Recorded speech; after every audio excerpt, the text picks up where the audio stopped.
If you've ever lost work in Audacity, don't panic. In this video, I'll show you how to recover an Audacity project using the automatic crash recovery feature, how to manually recover an unsaved project, and what to do if a previously saved .aup3 file won't open. This can save you hours of work, especially if Audacity closed unexpectedly or your computer restarted before you had a chance to save properly. If this tutorial helps, make sure to hit like and subscribe for more quick software guides. Let's jump in. First, open Audacity as you normally would. If Audacity detected a problem before it closed, you should see an automatic crash recovery window appear. This window lists any recoverable projects that Audacity has found. Take a moment to look through the list and select the project you want to restore.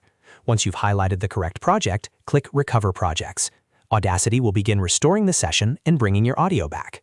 As soon as the project opens, do not keep working without saving. Click File, then choose Save Project immediately. This is an important step because it locks in the recovered data and helps prevent losing your progress again. After that, you can continue editing your project as usual. Now, if the recovery prompt does not appear and you never save the file, you can try manual recovery for an unsaved project. On Windows, press the Windows key and R to open the Run box or open File Explorer. In the address field, type %localappdata \Audacity \session data, then press Enter. This folder contains temporary session files that Audacity may have saved during your work. Inside that folder, look for a file ending in .aup3 unsaved. That file is the one you want. Right-click it and copy it to your desktop. Once it's on your desktop, right-click the copied file again and choose Rename. Change the file extension from .aup3 unsaved to .aup3. Windows may warn you that changing the file type could make it unusable.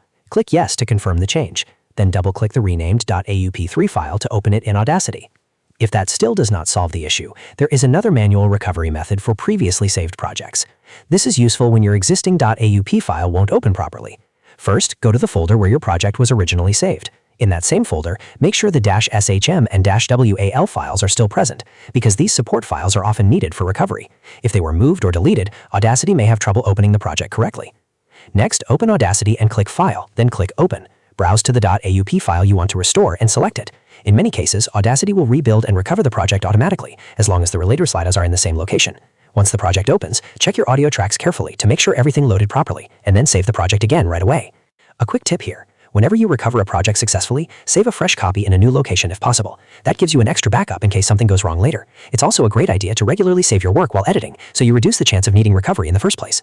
So to recap, if Audacity crashes, first look for the automatic crash recovery window and recover the project from there. If that doesn't appear, manually check the session data folder for a .aup3 unsaved file. And if a saved project won't open, verify the .shm and .wal files are still in the project folder. Then reopen the .aup3 file through Audacity. These steps can help you get your audio project back fast without starting over from scratch. If this video helped you recover your Audacity project, please hit the like button and subscribe for more easy tech tutorials. Thanks for watching, and I'll see you in the next one.